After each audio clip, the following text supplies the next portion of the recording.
다들 한국 남자와 베트남 여자와의 국제 결혼에만 관심을 보이는데 사실 우리나라 여성들의 국제 결혼 상대 1위도 베트남 남자인 거 아세요? 왜 이렇게 대한민국은 베트남이란 나라에 미쳐 있을까요? 왜 그런 건지 제가 지금부터 설명해 드릴게요.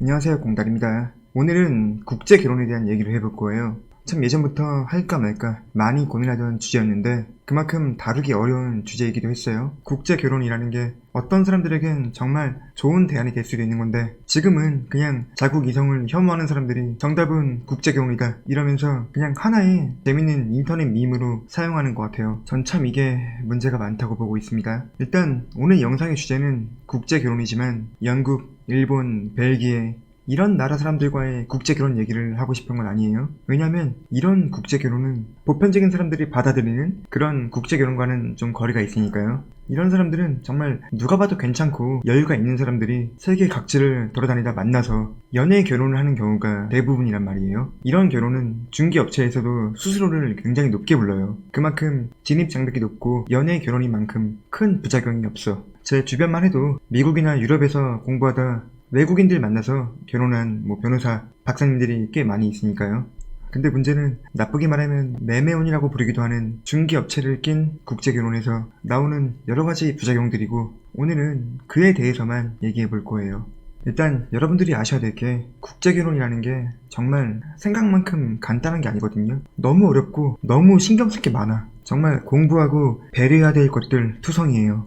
내가 볼 땐 자국 이성을 만나는 것보다 한 5배는 더 어려워. 물론 국제 결혼을 하긴 쉬워요. 하고 나서가 너무 어렵다는 거야. 자, 일단 우리나라 여성들에게 실망한 우리나라 남자들이 동남아시아 개발도상국 여자들을 만나야 된다라고 주장하는 가장 큰 이유죠. 바로 조건을 덜 본다라는 얘기예요. 한국 여자들은 결혼할 때 본인들은 정확히 3천만 원만 가지고 오면서 남자에게 집, 차, 직업, 집안, 학력 이것저것 모든 조건들을 다 따지고 결혼한다고 하는데 그에 반면 동남아 여성들은 순수하다. 남자의 외모나 조건을 덜 본다. 그래서 정말 눈만 높고 조건이 까다로운 한국의 30대 여성들을 만나느니 어리고 조건을 덜 보는 베트남 여성들을 만나겠다. 이런 게 막 베트남 국제결혼을 강력 추천하는 분들의 주장이에요. 근데 여기서 이분들이 말하는 이 조건이라는 부분에 포커스를 맞춰보면 베트남 여자들은 사실 그 누구보다도 여러분들의 조건을 보고 오는 거예요.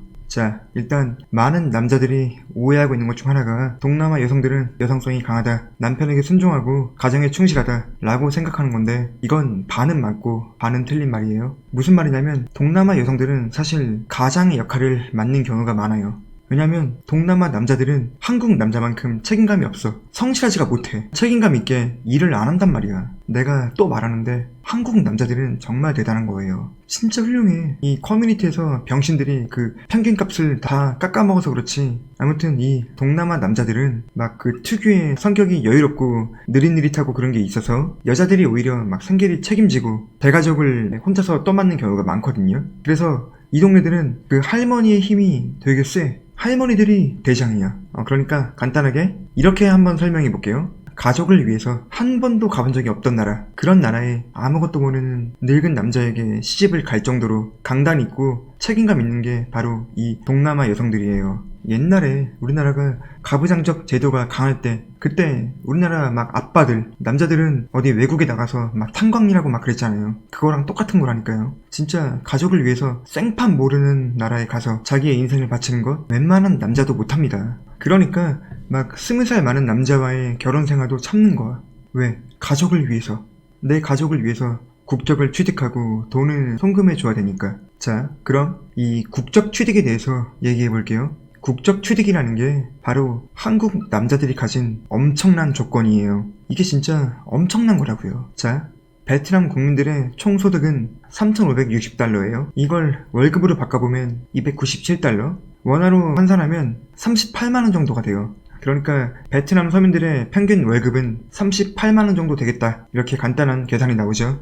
한국의 평균 월급은 최저임금으로 계산했을 때 한 200만원 정도가 나오잖아요. 그러니까 거의 5배 정도의 차이가 나는 거죠. 그래서 베트남 여성에게 있어 한국인이 된다는 건 그 자체만으로도 엄청난 조건이고 메리트라는 거죠. 근데 여러분들은 그걸 몰라요. 왜?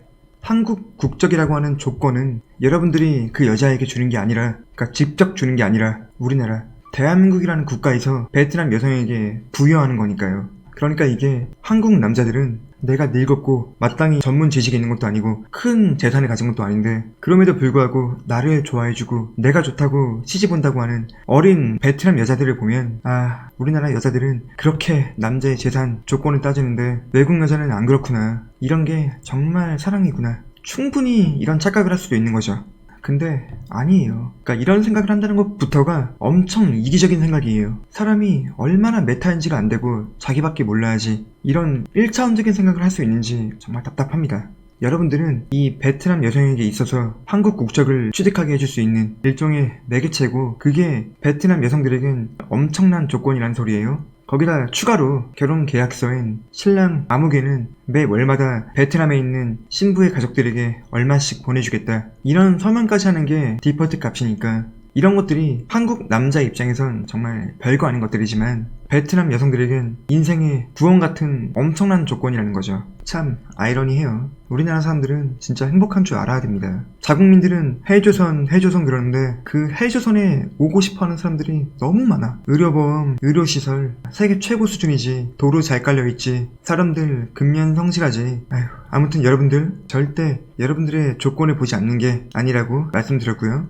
여기서 이제 조금 더 어두운 진실을 알아볼게요. 베트남 남성과 혼인하는 한국인 여성은 2020년 기준 501명이었어요. 이 중에서 재혼인 아내가 무려 486명이에요. 베트남 남자하고 결혼하는 한국인 여성들의 97%가 재혼이라는 소리예요.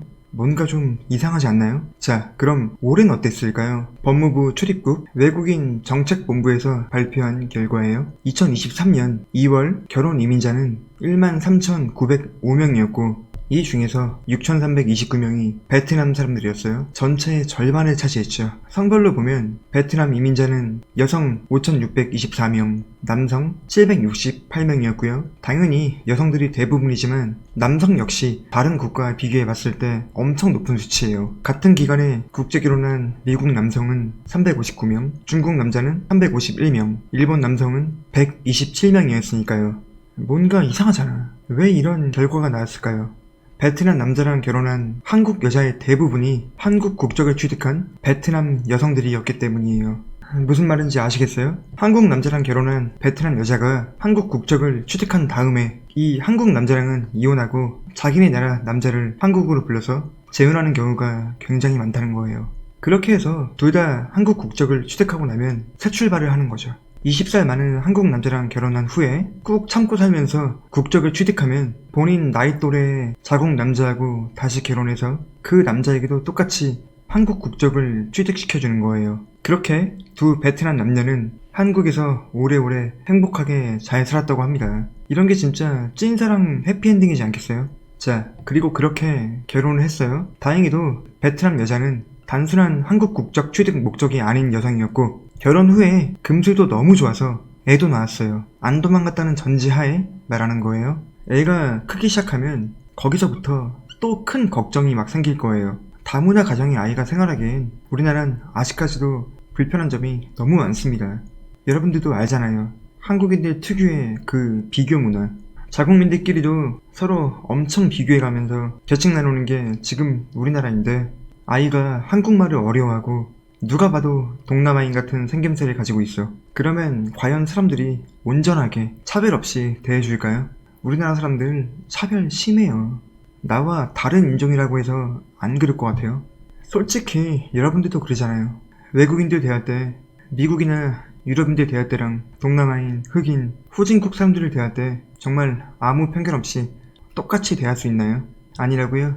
마블에 등장하는 여성 히어로들 꼴보기 싫다. 인어공주는 왜 흑인이냐. 우리나라뿐만 아니라 전 세계가 다 그래요. 사람의 속마음엔, 그러니까 사람의 심리에는 어쩔 수 없는 인종차별이라는 게 있기 때문에 이 차별금지법이라는 게 있는 거예요. 차별하지 말라고 하는 건 우리가 차별을 하는 게 보편적이기 때문에 하지 말라고 하는 거고 하면 안 된다고 교육하고 가르치는 거라고요. 인종차별은 나쁜 거예요. 차별하면 안 돼요. 근데 우리는 합니다. 충분한 교육을 받았기 때문에 겉으로 티를 내지 않을 뿐이지 속으로는 다 각자 그런 나쁜 마음을 품고 있다고요. 그리고 사람들의 그런 비판적인 시각이 내 아내나 내 자식에게 투사되는 경우도 고려해 봐야 된다는 거죠. 이게 얼마나 속상하겠어요. 그래서 만약 국제 결혼을 하기로 마음을 먹었다면 최소 나와 내 아내는 한국어나 영어로 원활한 의사소통 정도는 할 수 있어야 되고, 자식들도 일반적인 한국인 아이들보다 2배, 3배는 더 열심히 가르쳐야 돼요. 엄마가 외국인이기 때문에 기본적인 한국 어휘력이 떨어질 거 아니에요. 이걸 아빠 혼자서 다 케어해줘야 되고, 아들이면 막 밖에서 무시당하지 않게 MMA, 복싱 같은 것도 배우게 해야 되고, 여러모로 손이 많이 간다는 거죠. 그리고 무엇보다 제일 중요한 건 진짜 너그러운 마음으로 외국인 아내를 사랑해 줄 수 있어야 돼요. 진짜 막장 커뮤니티 가보면 40살 한국 여자랑 결혼하느니 당연히 20대 동남아 여자랑 결혼하는 게 낫지 막 이러는 사람들이 있는데, 20대는 생각보다 짧습니다. 금방 30, 40 되고요. 금방 한국 문화에 적응해서 한국 여자를 닮아가게 되어 있어요. 그때 가면 어떡할 거예요? 그래도 내가 선택한 내 아내예요. 그때 가서도 정말 똑같이 사랑해 줄 수 있어야 된다고요. 이게 그 외국인 여성들의 입장에서 보면요, 정말 내가 그동안 살아온 내 모든 것들이 뒤로 하고 이 남편만 믿고 한국에 온 거거든요. 남편 하나만 보고 자국에서의 모든 인간관계, 커리어, 문화, 음식 다 포기하고 온 거라고요. 정말 하나하나 아이에게 알려주는 것처럼 한국 음식 만드는 법, 대중교통 이용하는 법, 인터넷 하는 법, 문화 예절, 한국의 법과 규율, 이런 것들을 다 가르쳐줘야 된다고요. 이런 건 결국 사랑이 없으면 할 수 없어요. 여러분들이 돈을 주고 노예를 사온 게 아니라면 책임지고 이 한 사람의 인생을 내가 보살펴 줘야 된다는 말이에요. 자, 어때요? 지금도 이 국제 결혼이 쉬워 보이나요? 결혼이라는 건 정말 쉬운 게 아닙니다. 이걸 막 진지하게 고려하지 않고 그냥 자국 이상 혐오를 그 근간으로 삼아서 가볍게 꺼내는 사람들은 정말 심각하게 한번 생각해 봐야 돼요. 제가 지금까지 얘기했던 이 모든 어려움을 다 초월하고 정말 서로의 결핍과 결핍이 만나서 니즈를 맞춰 행복하게 살아가는 국제 결혼 부부도 분명 있을 거 아니에요. 그런 분들에게 신뢰되는 말입니다. 그러니까 이 국제 결혼이라는 건 단순한 혐오를 근간으로 한 인터넷 밈으로 쓰기에는 너무 무거운 주제라는 거죠. 현실을 알고 책임감과 능력이 있을 때 그때 고민해보는 게 좋다는 말입니다. 그럼 오늘은 이만하도록 할게요. 다음에 좀 더 좋은 이야기로 뵙겠습니다.